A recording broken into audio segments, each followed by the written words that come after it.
সুন্নিরা নবীরা দ্বারা সালাম দিলে মিলাদ কিয়াম করলে কয় বেদাতি, কথা কয় না?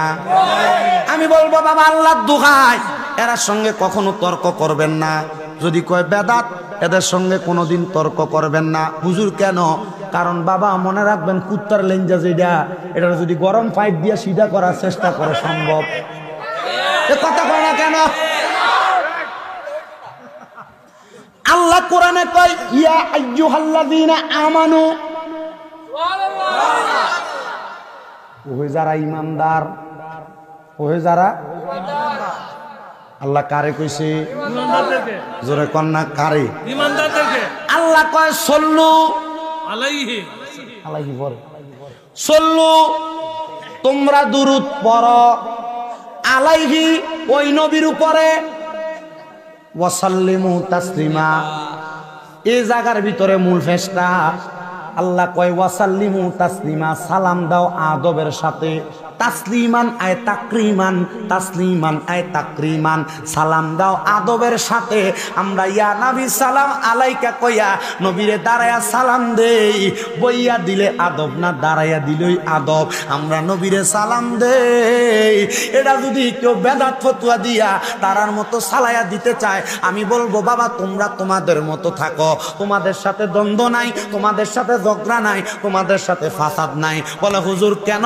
আরে ওনাদেরই বড় হুজুর হাজী এমদাদুল্লাহ মুহাজিরে মক্কি রহমতুল্লাহ আলাই, ওনারে জিজ্ঞাসা করছে হুজুর আপনার আকীদা আর সুন্নিদের আকীদা তো আলাদা, আপনি কেন নবীরে দাঁড়ায়া সালাম দেন? উনি কয় আমি নবীরে দাঁড়ায়া সালাম দিলে আমার কাছে শান্তি লাগে। তো সুন্নিরারও তো এইটা, আমরা তো নবীরে সালাম দিলে শান্তি লাগে। আমরার বিশ্বাস আমরা যদি নবীর দুরূদ শরীফ পড়া কবরে যাই, আমার নবীরে সালাম দিয়া কবরে যাই, ওই কবরে যাওয়ার পরে যখন তিনটা প্রশ্ন করব, মান রাব্বুকা কমু রাব্বি আল্লাহ, ওমান দিনুকা কইমু দিনি আল ইসলাম, কিন্তু কবরে 3 নাম্বার প্রশ্ন করব, নবীর সামনে দাঁড় করাইব, ওমান হাজার রাজুল, এই ব্যক্তিরে চিনুনি? আমি আল্লাহর কসম বলবো ওই নবীর দুরূদ পইরা, ওই নবীর সালাতু সালাম দিয়া, ওই নবীর সুন্নত দাড়ি মুখে রাইকা কবরে গেলে আপনি নবীরে চিনা লাগবে না।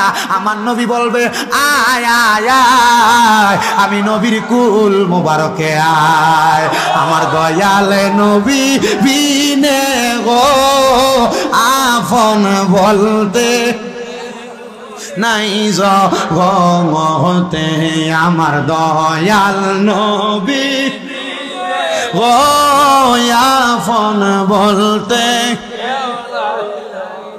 ওরে বেবে দেখি সব বিদেশি, বেবে দেখি সব বিদেশি, মিশে মায়ার জগতে আপন বলতে নাই জগতে, আমার দয়াল বিনে গো আপন বলতে নাই জগতে। ওরে যারা তোমার অতি গোয়াপন, তারা সবাই মিলে মিশে পরাইব কাফন। হাইরে যারা তোমার অতি গোয়াপন, তারা সবাই মিলে মিশে পরাইব কাফন। আরে মাটির নিচে করবে দাফন, মাটির নিচে